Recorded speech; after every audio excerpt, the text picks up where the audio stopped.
Hi friends, கார சட்னி அரைச்சி சுட சுட இட்லி வச்சு சாப்பிட்லாமா? நான் இன்றைக்கி எங்கள் வீட்டில் நைட்டு டிஃபன் இட்லியும் கார சட்னியும் ஆவி பறக்க தெரியுதுங்களா? இப்போ இந்த சட்னி எப்படி அரைக்கிறதுன்றத நம்ம இந்த வீடியோவில் பார்க்க போகிறோம். நல்லா காரசாரமாக சுட சுட இட்லி வச்சு இந்த மாதிரி சாப்பிட்டுக்கிட்டே இருக்கணும்னு தோணும். இப்போ அதுக்கு ஒரு கடாய் ஒன்று அடுப்பில் வச்சு ஒரு 4 ஸ்பூன் எண்ணெய் விட்டுக்கிறேன். இது வெங்காயம் வதக்குனாக்கா கொஞ்சம் எண்ணெய் தேவைப்படும், அதுக்காக 4 ஸ்பூன் விட்டுக்கிறேன்.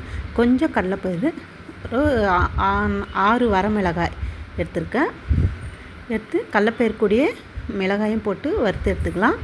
வறுத்து ஒரு கிண்ணத்தில் எடுத்து வச்சுக்கலாம். அது தனியாக அரைச்சிக்கணும். இப்போ நான் ஒரு 3 பெரிய வெங்காயம் 3 கட் பண்ணி வச்சுருக்கேன். நீல வாக்கில் கட் பண்ணிக்கோங்க, வதக்கிறதுக்கு ஈஸியாக இருக்கும். அதை கொட்டி அதே வானல்லே எண்ணெய் இருக்கும். நம்ம இதில் பொரிச்சு மட்டும்தானே எடுத்தோம் மிளகாயை, அதனால் அதிலே எண்ணெய் இருக்கும். அதிலே எண்ணெய் எக்ஸ்ட்ராலாம் ஊற்ற தேவையில்ல. அப்படியே வதக்கிறதுல நல்லா 3/4 வாசி வதங்கினதுக்கப்புறம் கட் பண்ணி வச்சு தக்காளி பழம் ஒரு 3 தக்காளி பழம் போட்டிருக்கேன். தக்காளி பழமும் வெங்காயமும் நான் ஒரே சம அளவு தான் போட்டிருக்கேன்.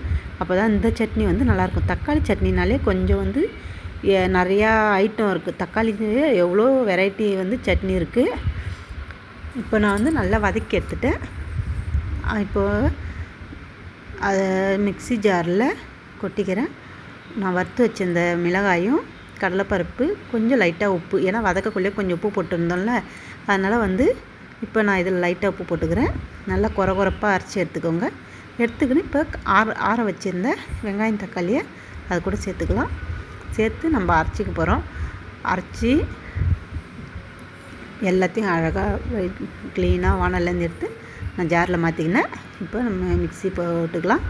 போட்டு நல்லா மழை அரைச்சிக்கோங்க. கொஞ்சம் ரொம்ப மழை அரைக்கேன், கொஞ்சம் கொரப்பாக இருக்கட்டும். ஏன்னா சட்னி அப்போ தான் நல்லா டேஸ்ட்டாக இருக்கும். இந்த தக்காளி சட்னிலே வெறும் தக்காளி போட்டு கூட நல்லா சட்னி அரைக்கலாம். கொத்தமல்லிலாம் போட்டு நல்லா நிறையா வெரைட்டிஸ் இருக்குது. நான் ஒரு நாளைக்கு ஒரு சட்னி உங்களுக்கு நான் போட்டு காமிக்கிறேன், எப்படி தக்காளியிலே எத்தனை ஐட்டம் சட்னி அரைக்கலான்றத.